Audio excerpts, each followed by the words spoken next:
it's Amelie. Today we're going to do just practicing, and we are going to work on Cantabile et Presto by George Enescu. It's a very well-known piece for flutists. It's in this it's part of this book, Flute Music by French Composers. I think most of the... It's also in the public domain. Yeah, it's also in the public domain. You can find it online for free. But most of the pieces in this book, they were written for the Paris Conservatory, for the competition at the end of the year. Yeah. So they're a bit like show pieces, you know. You always have a slow part and then a fast part, so you can show your musicality and your technique and all those things in one piece. So it can be a good choice for a competition and audition, because you can show a lot of different aspects of flute playing. And it's also just a nice piece in general to play. So I'm going to start. If you have any question, comment, you can leave them in the live stream and I'll answer them right away. Some questions I tend to answer more at the end if they're not related to the piece, but I will answer them. That's it. I'm going to start. So the piano in the beginning does pom pa pa di ta ta tim, pom pa ta di ta ta tim, and now da da. I'm not in the right key, but it doesn't matter. You have the rhythm there.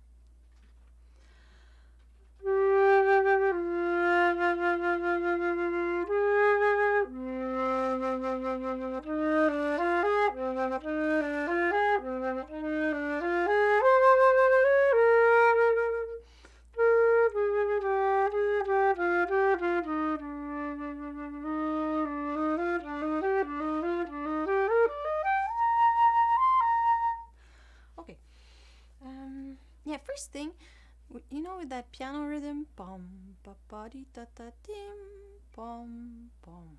I feel a bit like it's like a boat rocking, you know, like a.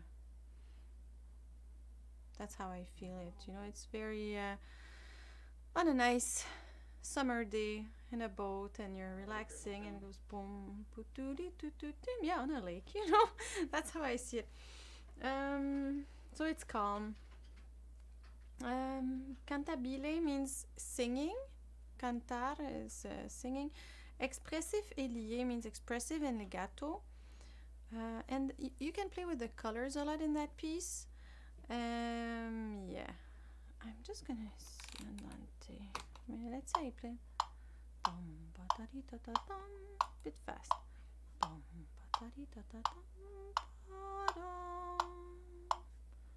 I'll try it because I think I was a bit slowing down.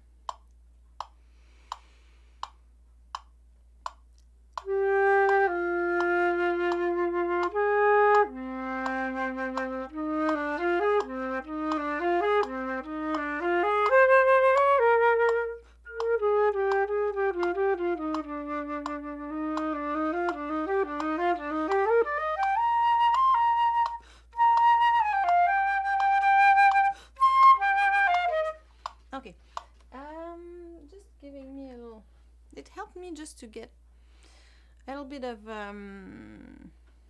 élan. How do you say that? You know, like whatever, doesn't matter. But I'm gonna change one of the breathing marks. I'm gonna breathe at 7. You see at 7 you have a D, a low D that is a dotted quarter, and I'm gonna breathe just after that D. And I don't know if I'm gonna breathe between the two B's later. And un peu retenu, hésitant at bar 6, it means retardando, like hesitating, a little bit retaining, like held back and hesitant. So it's not a good idea with a metronome, but it was just because I was feeling I was dragging.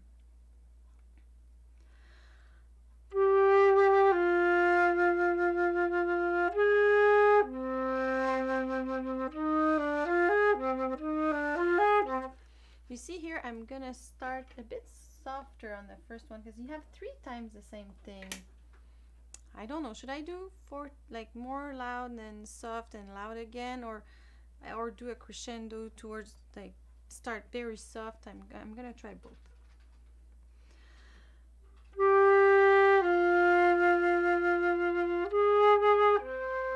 Whoops.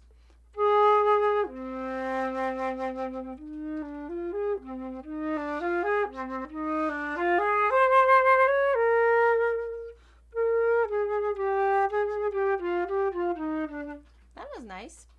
And let's say I do a forte, piano forte.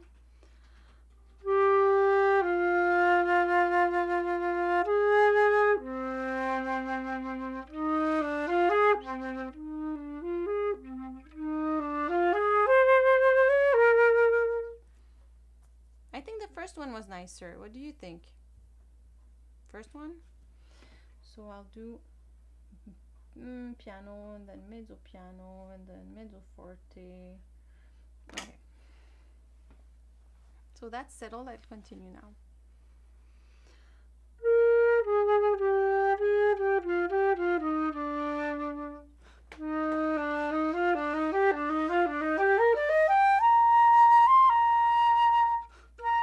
I'm not sure of my breathing there.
I'm not gonna breathe at 7. I said I would. I don't think it's it doesn't help me to make the phrase go forward, so I'm not gonna do it. And you see there's a lot of dynamics, so it's interesting to go to really do them, you know. And you see at 7 or 8 you have to do that decrescendo towards the high register. That's, you know, that's maybe a little bit against what we naturally want to do, but it makes it very interesting. I'll do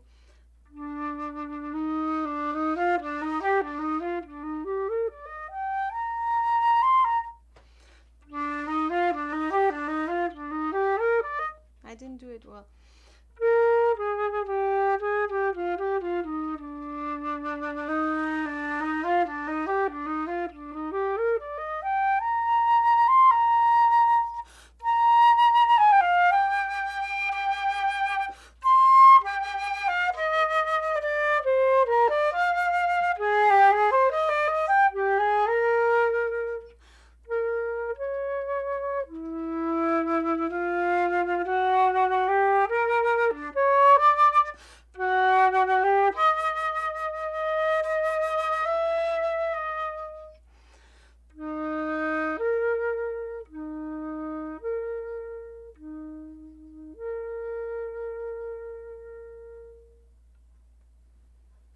And there's accents and there's all types of things. You should be careful to do them because they add to the expressivity.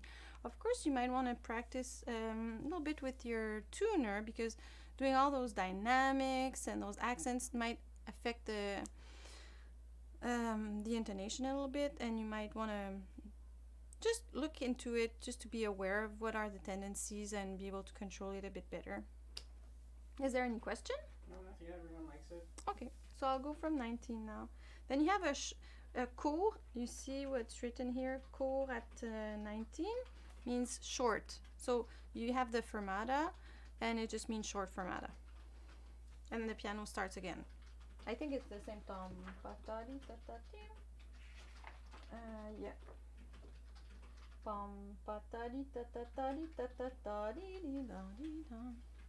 You should really listen to it with the piano part and just read the piano part the first like once or twice.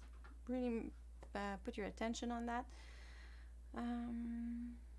Yeah, and also I look at the score and I write little things. There's not that much in that piece. Like first movement, there's not much that I thought I needed to write in my part because it's pretty straightforward.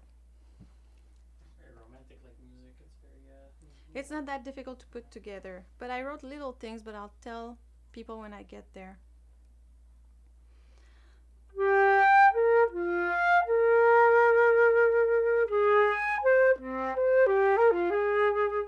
Oh, you see here, it's written expressif et gracieux. It means expressive and graceful. Yeah. So that octave here, it should really like be graceful. So not that, you know, not. No. The beat is on the low note, so.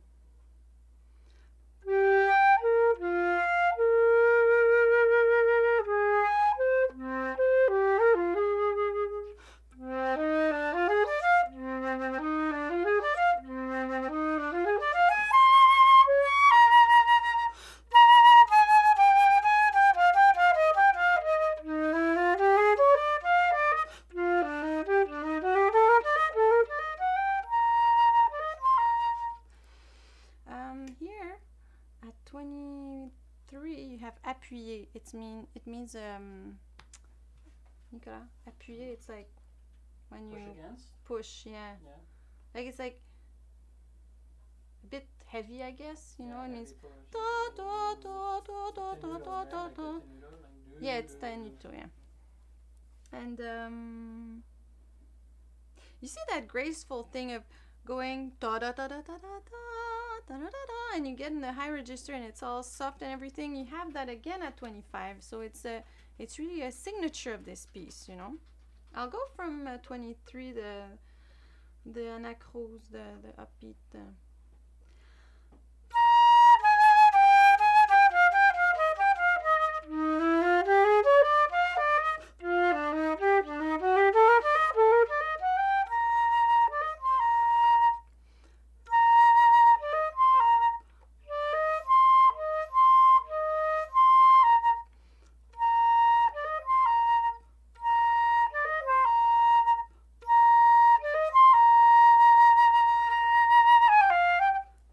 And I'll try not to breathe at 25 because I'm not sure about that one, and I want to know if I can get all the way.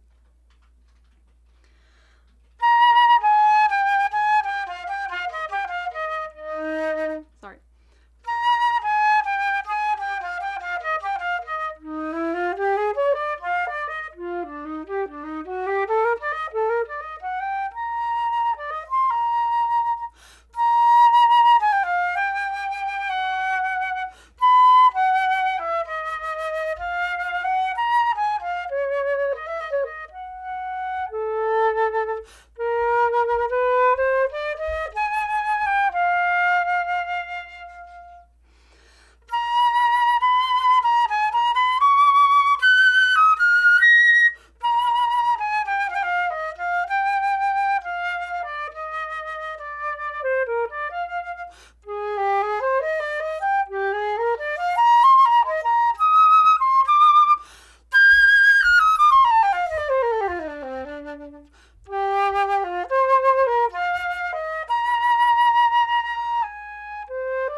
So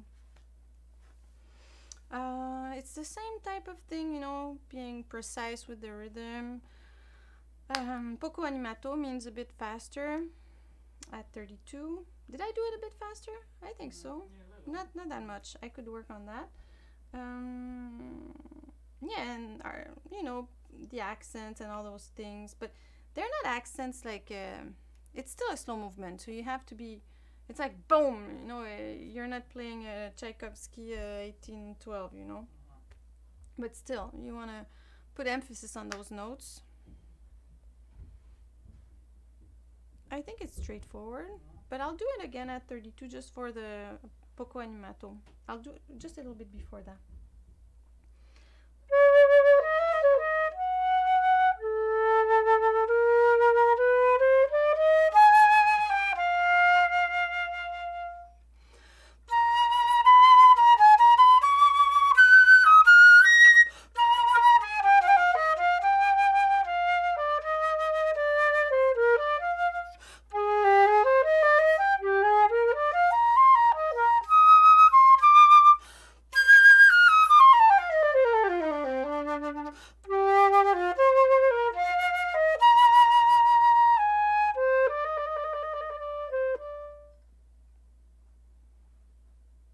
So yeah, you want to make sure you do.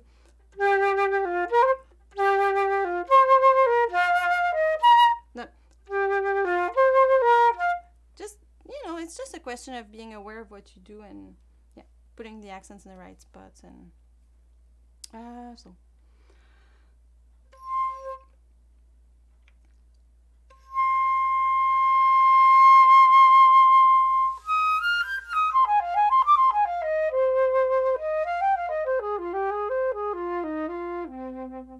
So you see here, at 40 you're alone, 41 you're alone. So I think, wait, if I remember correctly, 40 the piano still plays even during your half note, but then at 41 there's nothing. Piano starts again at 42 on the third beat. Okay, so what I do is I write it. I write solo in my part at 41, and 42 I write half rest, and then I write where the piano comes back on the third beat. So I know that I can be free there, because why would I play too much in tempo and plus it's written here sans hâte. Sans hâte means without feeling rushed, just relaxed. And also just before that at 38 you have pressé and cédé. It just means pressé, just go a bit faster, and cédé, just retardando a little bit. I'll go from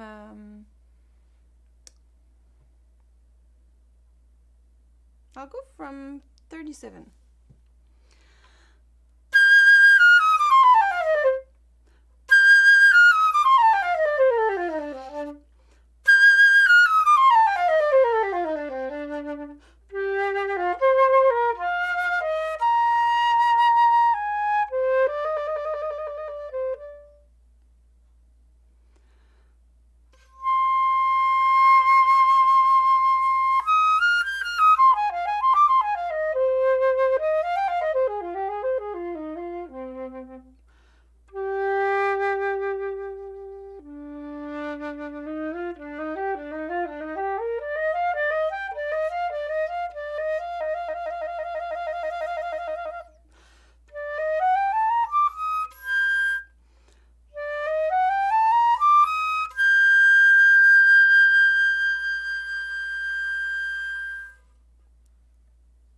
Did you have a question? No? Doux un peu à volonté means soft and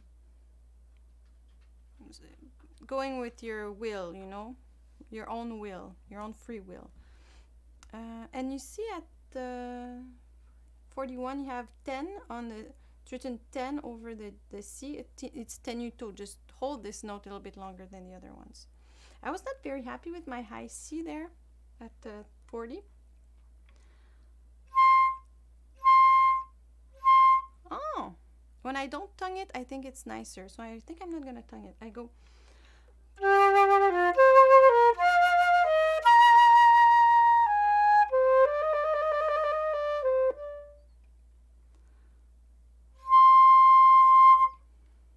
I like it.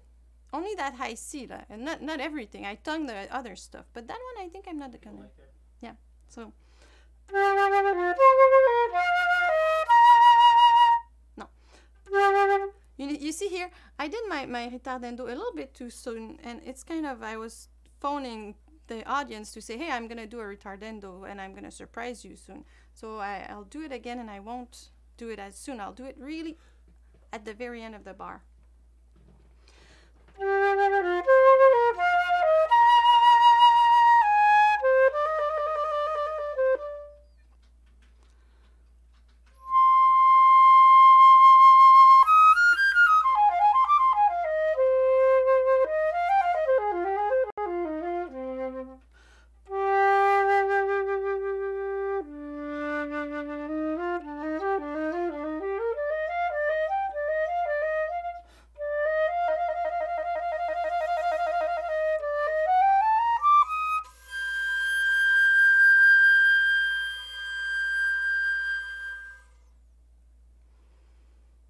Happy about that one. Here at 44, I wrote the rhythm of the piano, because the piano plays on the first beat, and then on the second beat, and on the fourth beat. And because I do a ritardando, I want to know that, because I want to know that I have time and all those things. And then there's a rest at 45 on the last beat. The piano doesn't play there when you do your da da da da da da da da, all that, and then it comes back on the high G. But when you play this, all that, you're alone.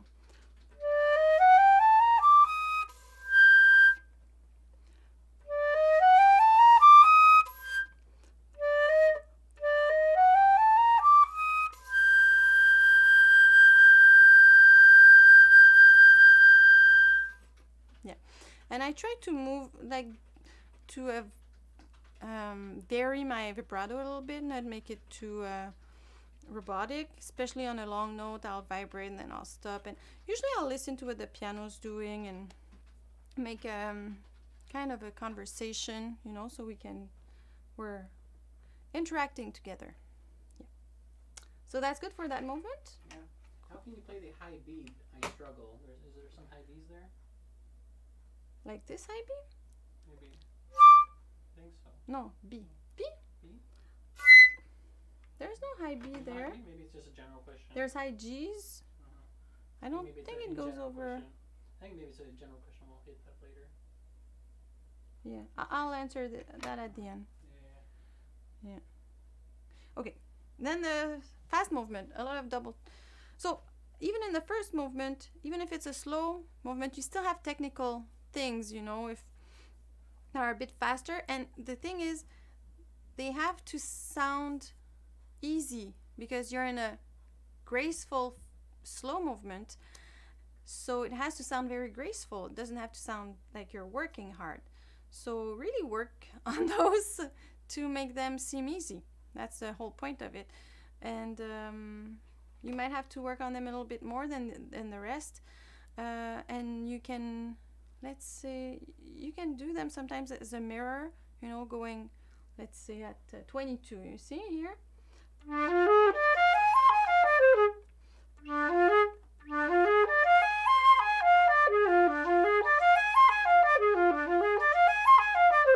You know, I would practice like that. Or at 37.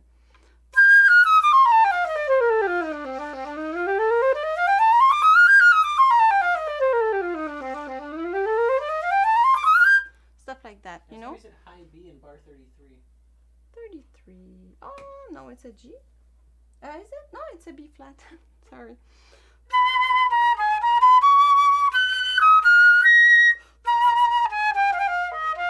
Yeah, you have a B flat there. How do you play the... Well, I think, okay, what a lot of people do when they play high notes and it doesn't come out is that they tense a lot. They're scared and then they tense. And the tension you can sometimes see in the face. You have muscles, like I see people doing this.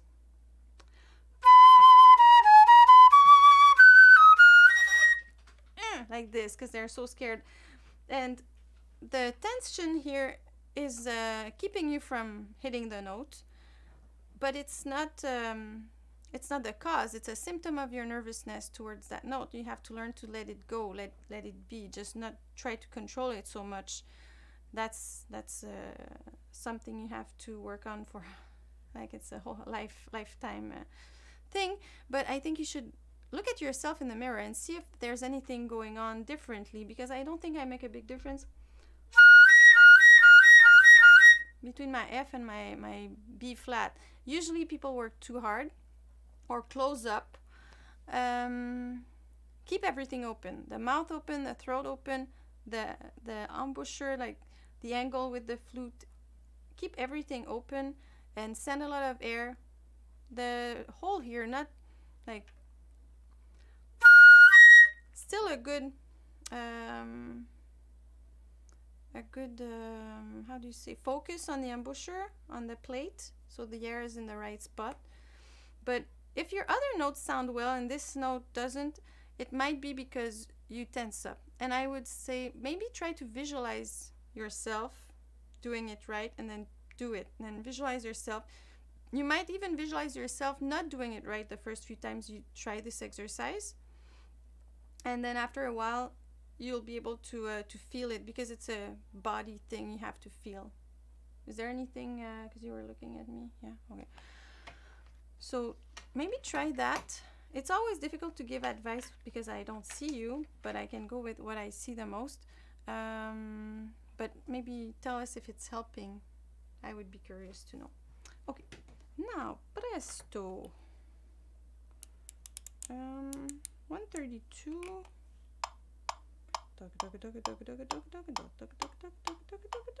Here you need to work on your double tonguing. Taka taka ta. We have a video about double tonguing. Okay, I'll play a little bit.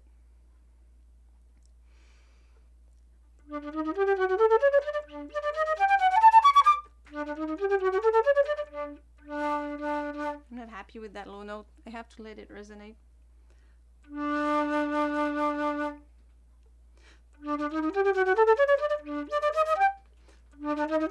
You see here? I'm trying to control something and I'm keeping it from happening. So I'm gonna just try to let it go.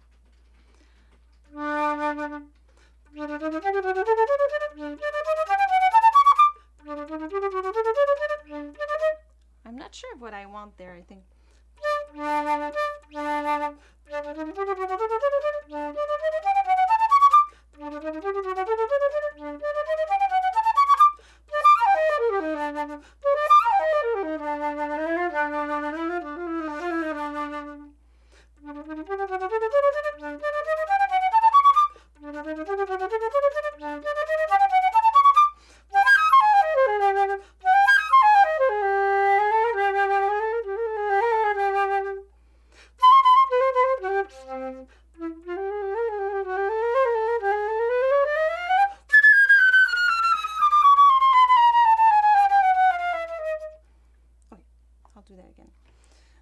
That's not too bad. Just have that. Yeah,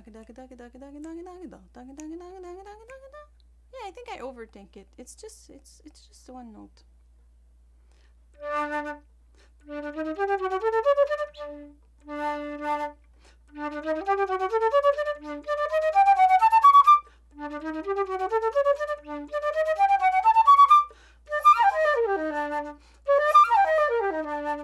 You see here, I group it.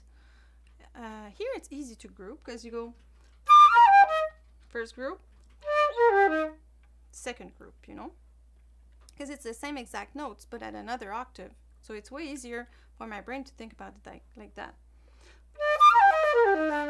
And then it's the same thing but you add a C sharp.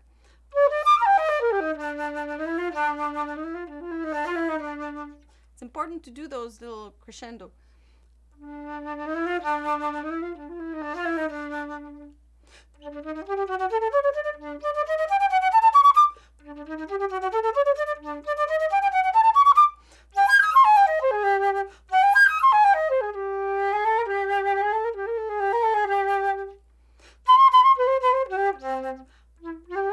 Okay, here I have to put my thumb because I removed my thumb at 93 and then or 92 and I have to put it back.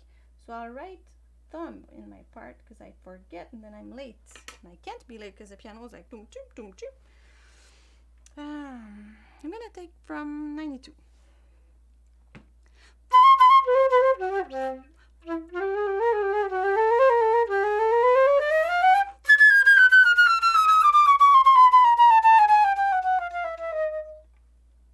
you have the accents and you have the decrescendo that you have to take care of.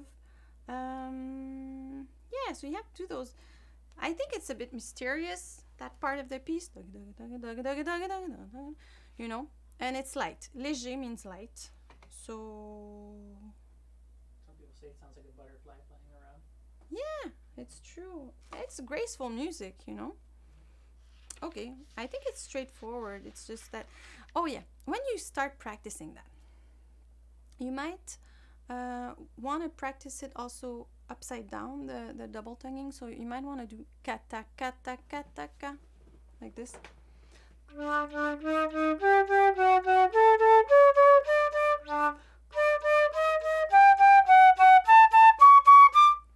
And then when you do it the normal way, like taka taka, it gets easier. And make sure when you tongue that there's no movement going on here, it's stable. And that low D, make sure you don't cover, you know, because you can have a tendency to. It's.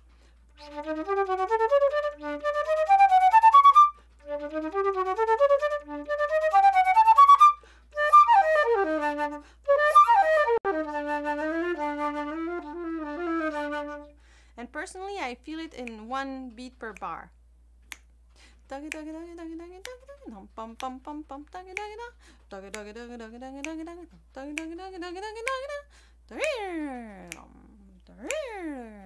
And you know, really like follow the line, you know, like the phrase is going.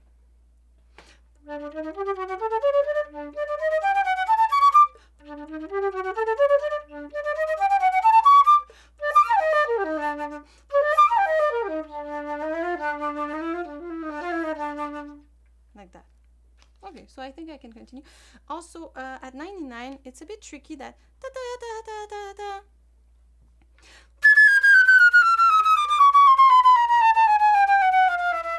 With the tongue, you know, you have to.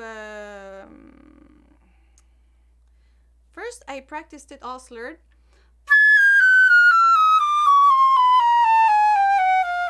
And then.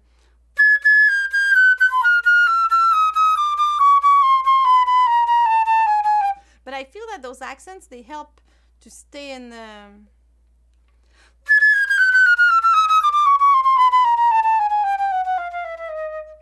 They kind of give you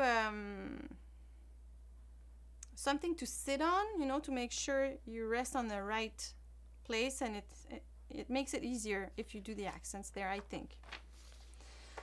Okay, then here at 107, I wrote little things that the piano's doing. So first beat, nothing. Second beat, the piano plays and then holds a note until bar 111, the end of bar 111. So you do your trill 1 2, and then the piano plays on the upbeat of the 2.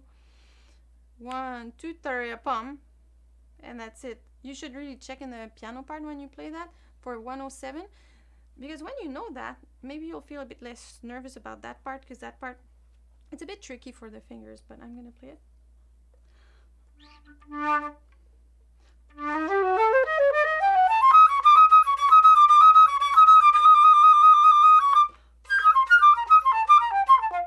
So yeah, you can group it again. Okay, so it's only the same thing twice. The first group is D, E flat, G, F, and it comes back in the next bar. And the second group is A, C, E flat, C sharp, and it comes back in the second bar too. So that comes back.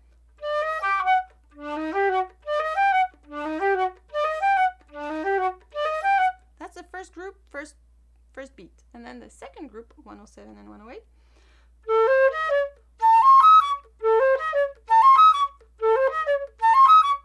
If you see it like that, it's less cluttered for your brain, you know, less elements when you group them.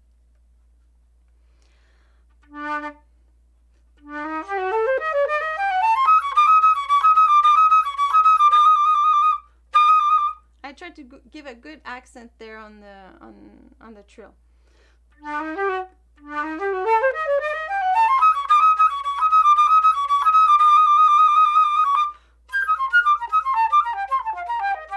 Okay, I have to work that.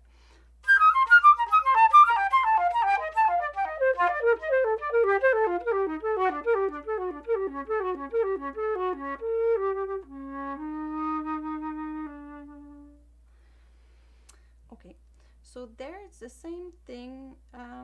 When you get to 118, the piano plays only on the first beat. Then 119, it plays again, and it holds it for 3 bars, and it plays again another half note just before the fermata, the bar before the fermata. So there's not much going there at the end. So you can do your ritardando doesn't have to be that precise, because in a way, you know, he changes the rhythm from 8 notes to triplets to 16 notes, triplets, and then 8 notes, and then quarter notes, because he wants to have a feeling, I think, of ritardando. And yeah, you should try to be precise, but there's nothing else going on so much in there, so the pianist will be able to follow you easily. I'll do that again. Those are also groups of 3, but you have those accents on the first beat, you know. I practiced it 2 different ways. I practiced it like this.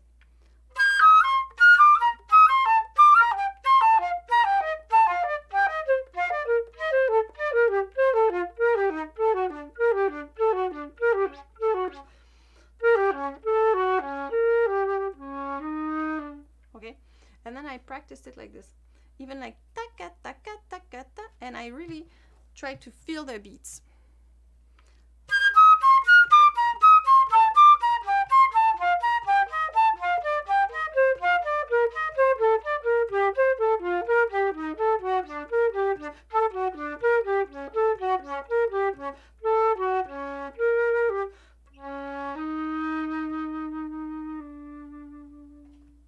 Okay, this way you could also play it third by 4,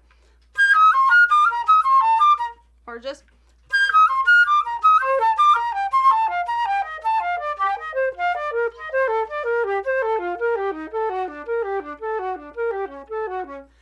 but you know, so your brain has 2 things. There's the rhythm part, and then there's the groups. The groups are in 3, and you still have to use the first beat, and that's why I think you should really feel that music as 1 beat per bar, because you have those accents only on the first bar, on the first note of the bar. So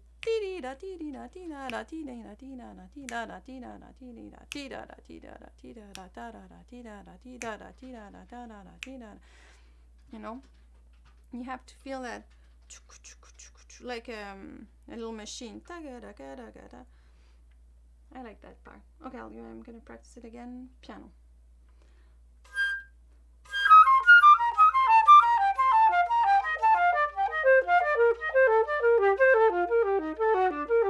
I'm not fast enough, huh? No.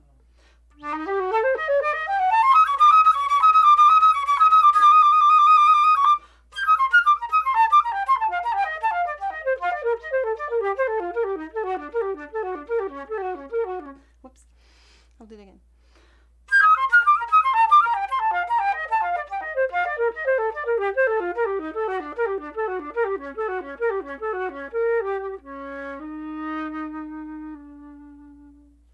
I'm gonna try to make one after the other, because sometimes it's easy to do one, but it's not as easy to do it just after what precedes it. And you see, because the piano doesn't play anything 1 beat before 113, I'm gonna practice to just give it a little, so the pianist will see me when I do this. Am I fast enough? Let's see. Oh, a bit slow. Okay.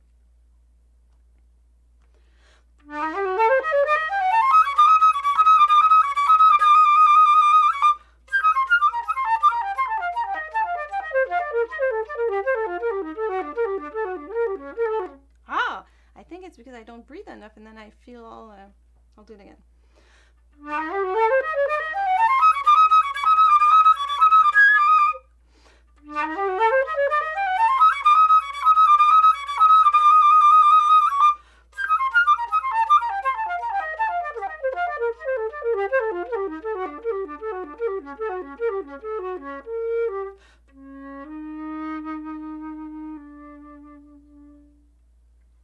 was not too bad. I'm not sure about that breathing. I don't think I need it, so I don't think I'm gonna take it at 121 because I'm already almost there, you know. I'm gonna do it once slowly and then again fast.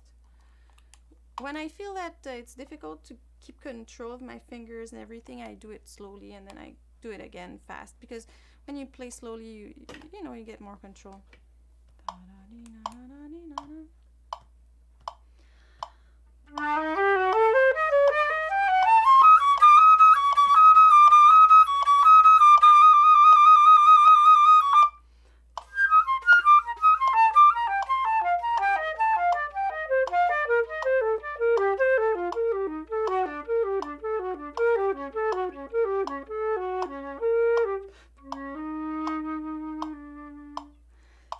I took a breath there, but it was way slower than what I'm supposed to play.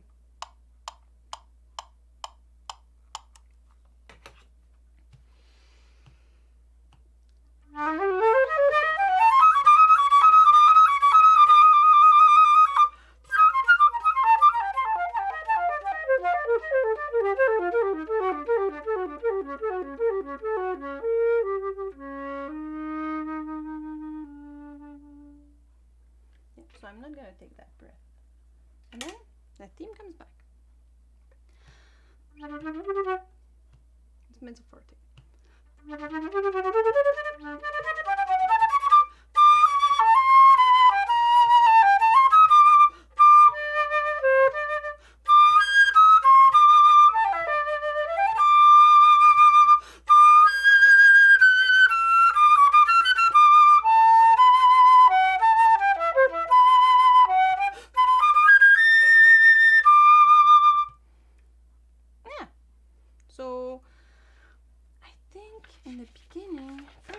That theme, it's mezzo piano, it's more like light and everything. There he mezzo forte, a bit louder, and then you have expressive, and then passionate, and then very expressive. I think it was clear how I played it. I'll play it one more time, then I'll continue.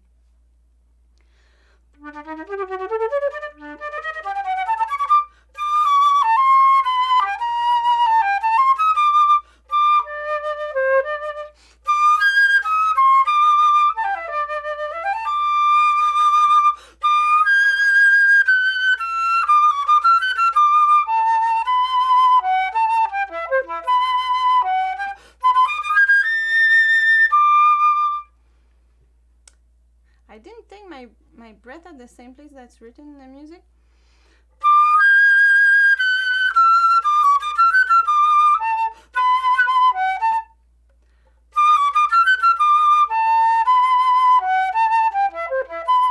I'm not sure.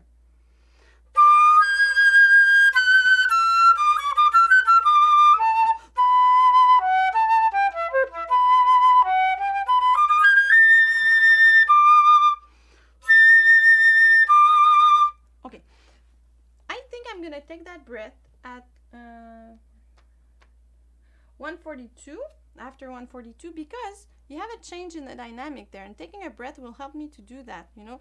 And also, okay, you start mezzo forte, then forte expressive, then appassionato, so a little bit more, and then fortissimo, very expressive. So don't give everything on the first forte. It's forte, but it's not as loud as you can get. You have to keep that for bar 139 and what's coming up after.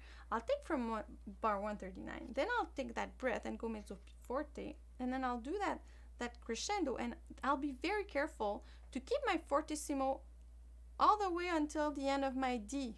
Okay, so the high A is fortissimo, but the high D is also fortissimo. You don't want to go no. I think you keep it, you know, because anyways the piano's gonna, the phrase here, 137, yeah, you know, there's a little decrescendo in the piano part that you don't see in the flute part, but decrescendo during the, yeah, I would start it, I wouldn't do too much of that because I think it's interesting to keep the energy there. Okay, I'll start from 139.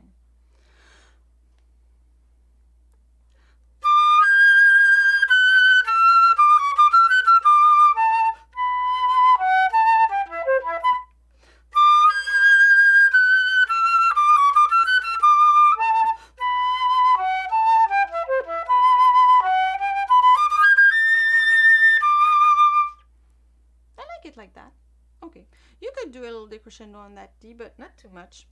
Because you're still, yeah, you start from fortissimo, you're not going to go all the way down to a pianissimo. Okay, I continue.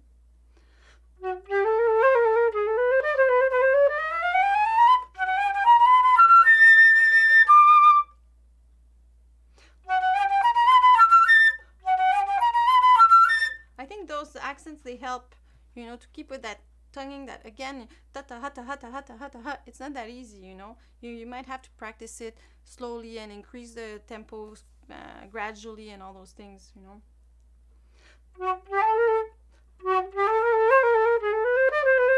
You see here, because we think in one, it's like the upbeat is bum ba da da da da da da da da da da da da da.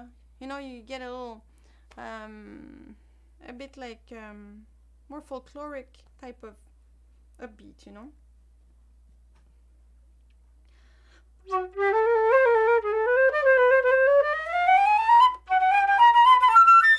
No.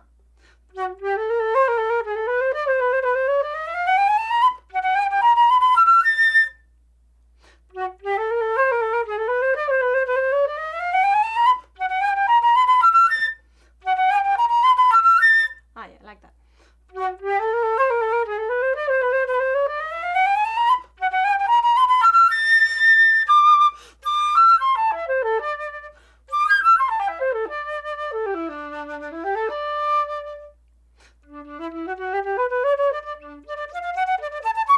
I think I'm a bit too slow. I slowed down.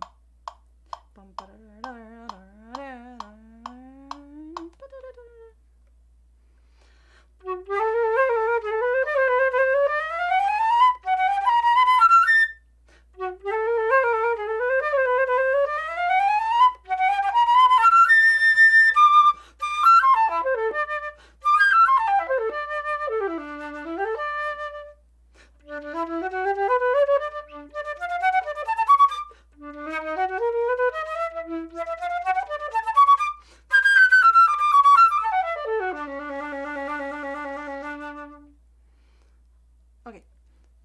Is there any question? No? No, hang on. Okay. And here I have to start right away at 178. I think I didn't slow down too much. Oh yeah, I did.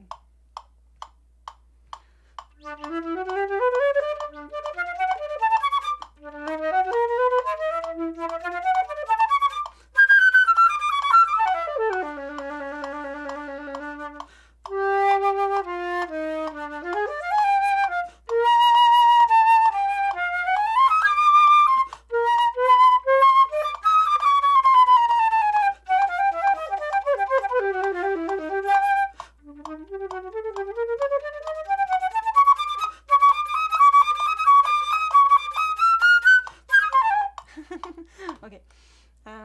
I'll do it once slowly.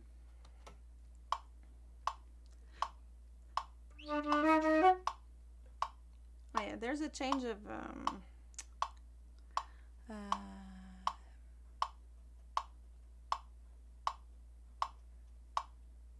there's a key change here.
end, it's all piano, huh? From 195 until the end, all piano. Even when you do that. Whoops.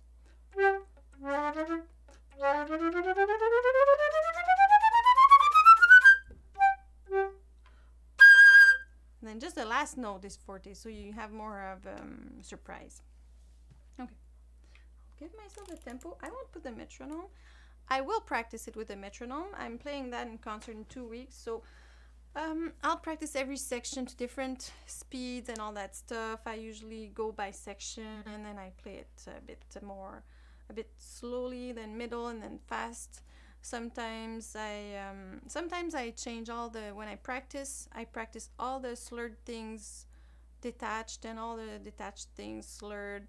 I change all the, you know, I play with it. So at the end I played so many different ways that it becomes easy. You know, I deconstruct it and I reconstruct it. I practice things, yeah, with different rhythms, different articulations. I change things around a little bit. Somebody's like, how do you breathe when you play? I'll answer that at the end. I'm almost done.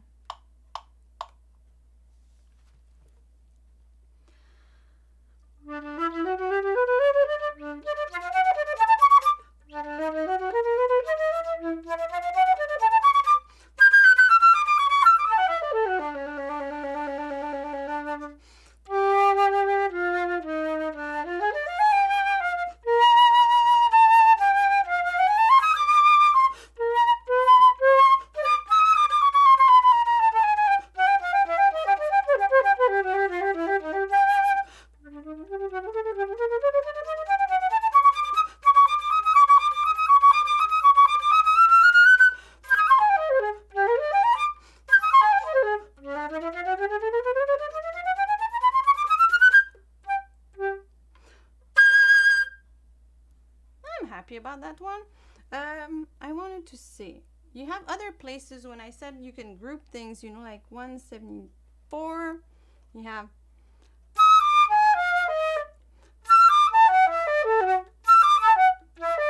same thing, another octave.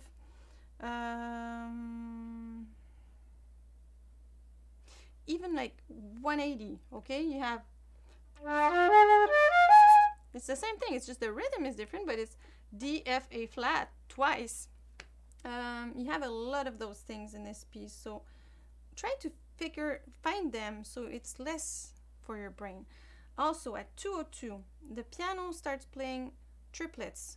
So you hear 2 notes, and then on the, you know, it's easier to play your sextuplet there, because you're with the piano, and then the bar after it goes back in 8 notes, and then triplets again. So it's like ta ta ta da da da da da da da da da da da da ta ta ta da da da da da da da da da. I don't know if I'm being clear there, but I wrote the triplets this way. I'll be able to be more with the piano, more precise.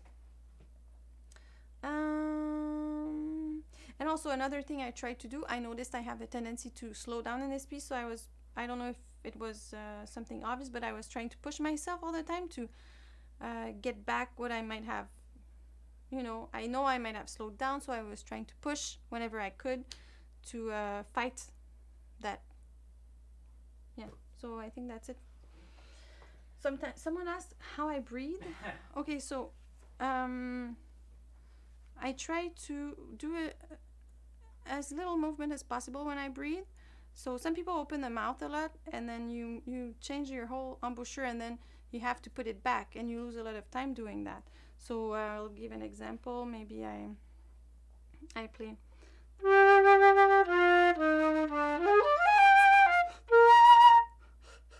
You see?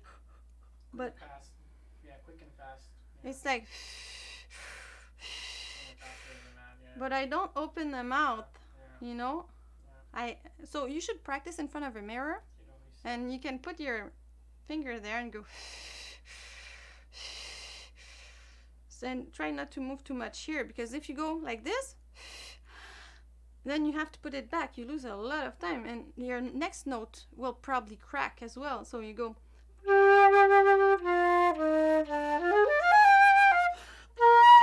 I lost a lot of time. Already I'm late, and you know, keep it there. That's when you want to go fast.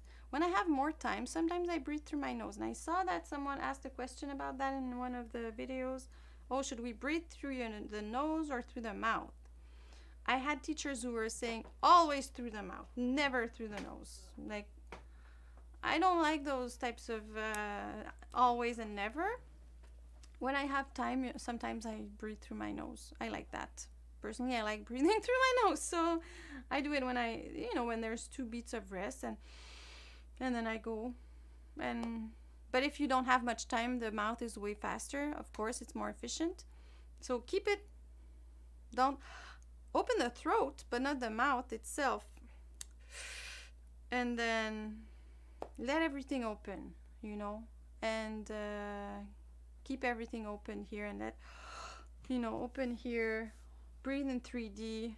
But sometimes we think we need so much air, but you see, when you talk, you take one breath and then you talk for a long time. I think sometimes we overthink it a little bit, we don't breathe that much in normal life when we talk with people and all that stuff. So take a normal good breath, relaxed breath, and then Dylan Ward wants to know, I'm hoping to get a new flute soon, and I'm not sure if I can get an open or closed hole flute. Also, will it make a difference towards the quality of sound? Did people hear the question? No. Okay, so someone asked about buying a new flute, and should it be an open or closed hole flute, and is it gonna affect the sound? So no, it doesn't affect the sound. There are good flutes with closed holes. Let's go professional models with closed holes. There are professional models with closed holes, but usually the most makers make the beginner flutes closed holes, and when you go to an intermediate to advanced level flute, it's open holes. So if you want a more advanced flute, it's probably gonna be an open hole flute. But if you have a closed hole flute that's well built and closes well, is well maintained, you can sound very good. It's really about if the mechanism is good and everything closes well, and it's what's gonna make the most difference. Then open holes, if you want to do contemporary music and do those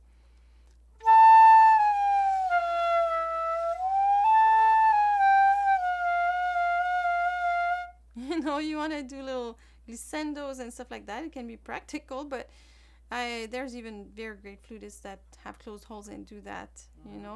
Katinka Pasvir, she plays Stockhausen and all that stuff, and she plays on closed hole flute, I've heard. So that's amazing, and she does glissandos and everything. But open hole is really kind of cosmetic, but open hole is a cosmetic thing mostly. But maybe if you want some type of more advanced flute, you'll have to go towards that. There's also an advantage, I think, for technique, because sometimes some people have a tendency to have their fingers over, like going way over the keys, and it's not as efficient for the fingers, so it can have that advantage as well. Maria Davis wants to know, when you practice these pieces without a piano, do you have to make lots of adjustments when you do play with a piano? Not that much, but I study the piano part. So I study the piano part, and I listen to it, and I sometimes listen really carefully to the piano and try to not focus so much on the flute. Also, what I do, and some musicians are totally against that. Sometimes I play with recordings just so I have it in my ear, what the piano's doing, so I have an idea. Some people are against it because they say you should have your own ideas, original ideas. If you listen to others, you're just going to copy them. You're not going to be original. I think everyone steals from everyone else. That's how you become creative. We don't invent that much. We take from others, and we get inspired by others. So I find recordings that I like, and I listen to them, and some things I don't repeat because it's not how I feel it, and some things I might be inspired and You also keep listen it. to yourself, so And I also listen to myself. I record myself and I listen. And even when I practice with piano, I record and I re-listen after to see, okay, here I should be careful with this or that. So, yeah. But usually, if you know, if you practice with a metronome, your rhythm is clear, everything's clear. You listen to the piece. When you get with a pianist, it should be pretty good. Plus, now you have those that app that we're working with. Tomplay. Tomplay. They have. It's an app. We've made 2 videos about their app, and they have a lot of pieces that you can play with the piano. You can play with the flute, and you can play with only the flute. Then you can play with the flute and piano, and you can also remove the flute, play only with the piano track. This way, you're getting at different tempos as well. You can select 3 different tempos, I think, and this way, when you get with the pianist, it might be a bit easier. Cool. Maybe you can just talk about like the studio, your studio. So some people ask us about taking lessons with me. I have a studio online. I use Skype to give online lessons. So if you're interested in that, you can email us at info@theflutechannel.com. I repeat that, info@theflutechannel.com, and we will send you a PDF with all the information about that. I really like it. It works well on Skype. I'm very surprised of how well it works. I thought Maria uses it and she loves it. The person who asked that question about the piano, she uses it. Oh yeah, cool. So that, and then if you're looking for a flute, there's the Flute Center of New York. You go at flutesforsale.com, the number 4, flute number 4 sale.com, and you can use our code TFC, and with that, we're at checkout. And with that code, you get an extended warranty of 18 months instead of 12 months. You get to try the flutes longer and try more flutes, because it's so important to try the flute. I think everything is in the description, and it's important to try flutes. You know, you don't want to just buy something you never tried before. So that's great because they offer that service. So wherever you are, they ship it for free, and you get up to 10 days, I think, to try them. And there's a Montreal Flute Festival coming up. If you want to join us, we still have some places. It's on the 15th, 16th, and 17th of August in Montreal. You can go at montrealflutefestival.com to see all the info about that. And I will be teaching. And also Alexa still is going to be teaching. And it's a very good time. And we also play a concert at the end. It's an amazing experience. I love it, and I think people who came in the other years really liked it too. People come back, and we always enjoy seeing people back. And it's growing. This year it's 3 days, next year 4 days, and it's our 3rd year for that festival, and it's a very good experience. So we hope to see you there, because we like to meet you guys. We really like meeting you guys. So if you like the video, please like it. If you haven't subscribed yet, please subscribe, and see you next time. Thanks for watching.